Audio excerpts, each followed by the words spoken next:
Hey folks, hi, good evening, and welcome to the first ever UX Hack UX Awards 2021.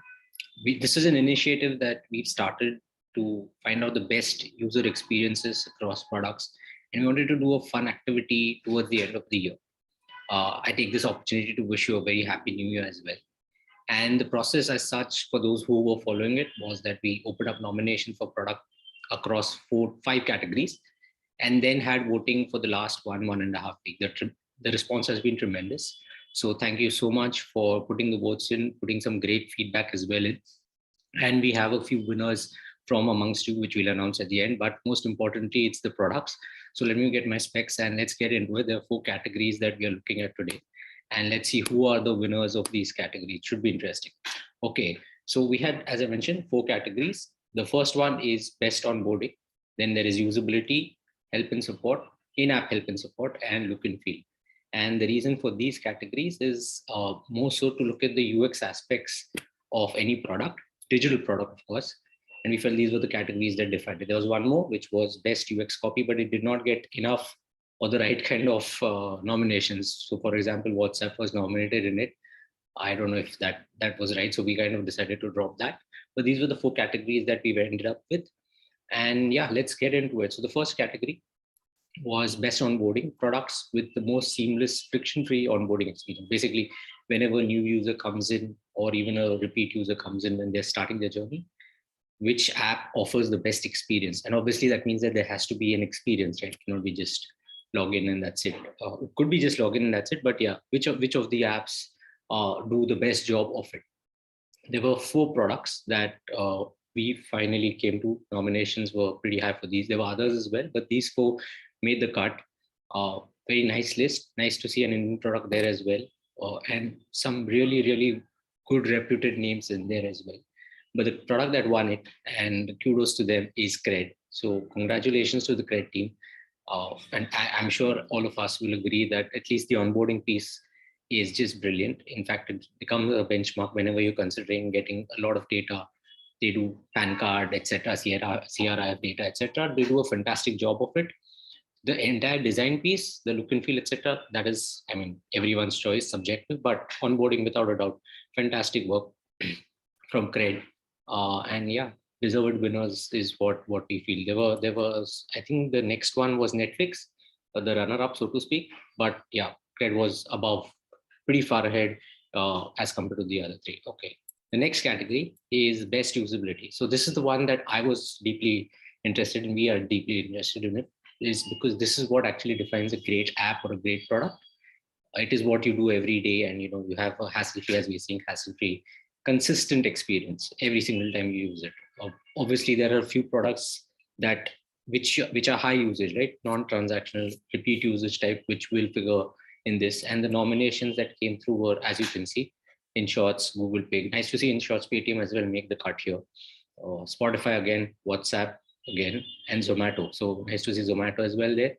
But this one was a complete whitewash in terms of the voting. The nominations were mixed, but the voting was completely, I'm sure most of you must be guessing it by now. And it was WhatsApp. Phenomenal experience. In fact, the feedback also that people were giving was that I'm from a rural background, and my father, anybody who is not even literate, they are able to use WhatsApp very easily. That in itself kind of tells you how easy to use it is. And it's consistent. Yes, it has issues last year which were related to privacy, but I think they've done a good job, at least a decent enough job to quell those fears. There's still concerns, but usability wise, I don't think they've taken any steps back. They've only got better, right? And obviously the use cases have increased, right, over the last 2 years after COVID, but they've done a phenomenal job in terms of usability. Next up is the best. This is a very interesting category: in-app help and support. So what happens is, when companies develop user experiences, they think they're dealing with machines as they create those products, but we are humans, right? And companies are looking to cut down costs as well, and reduce call center costs, reduce email costs, and those kind of things. So in-app help and support becomes very critical, be it via humans, be it via bots, be it via FAQs, help and support, anything. And there is only a certain set of apps that fall into or can fall into this category, right? Whereby you have repeat transactions, repeat things that are happening. Not surprisingly, then that the nominations that came through were products that are used repeatedly for transaction related stuff, for payment related stuff, and they were Amazon, Swiggy, Uber, and Zomato. Good to see two very top Indian products right up there. But the winner, again, this is not a surprise, is Amazon. I think they've come leaps and bounds from where they were. I think it's improving day to day. Having been through all these user experience, personally, I would also have voted for Amazon. But the runner-up was Zomato. So kudos there. And it was close. So this one was pretty close. So Zomato definitely is doing some great work. Surprisingly, Uber, although it's been nominated here, was the last in this, and by a wide margin. So yeah, maybe some work there, but congratulations to the team at Amazon India also, because the India experience, I think, in app is slightly different because there might be more issues. There are more things that can go wrong in India. So fantastic work from that team while trying to reduce costs, also balance it with great support in the app itself. Final category then, look and feel. This is what all designers, all UXers are most keen in. Very subjective, lots of opinions. So obviously, the winner in this, people might have varied views why this is good or that or that. So for example, the nominations did have cred again, and there'll be a divided house on this. Each of these apps is fantastic, look and feel wise. They're benchmarks in their own domains. In fact, they're benchmarks across. So whenever you're creating or developing a new experience, these are for look and feel some great apps to look at. And what we mean by look and feel, obviously, we are trying to generalize it. The visuals, designs, colors, also the interactions. These days that has become very important.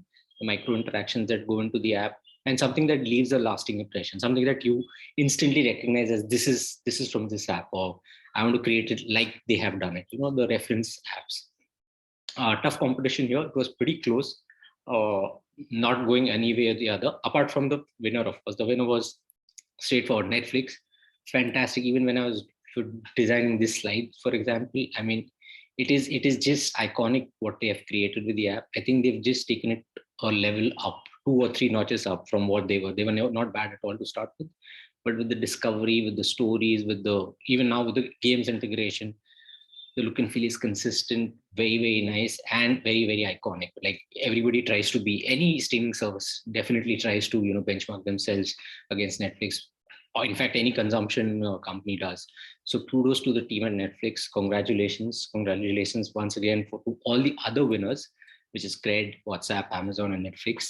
And then we had another small little winner kind of thing for people who are giving feedback. So with each of these, people from our community could come and give feedback about an app. It could be positive, negative suggestions, improvements, but something that was holistic, right? Something that was in depth, that gave two credence to the UX aspects, applied their knowledge also. And we had two winners and they're getting UX X back from us. So congratulations to Ren Brownhall. I don't know your full name. We'll get in touch with you.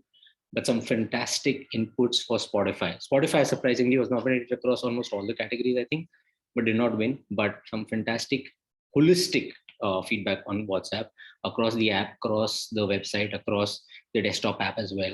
Excellent, pleasure to read. There were others as well, but we could only choose so many. The other one was from Ankit Karki, and his was Cred, and it was about how warm and nice and pleasant and addictive also the Cred experience is. So congratulations to both of you. We'll get in touch with you. There were other honorable mentions. We'll put a shout out to you on social. Thank you so much for that feedback.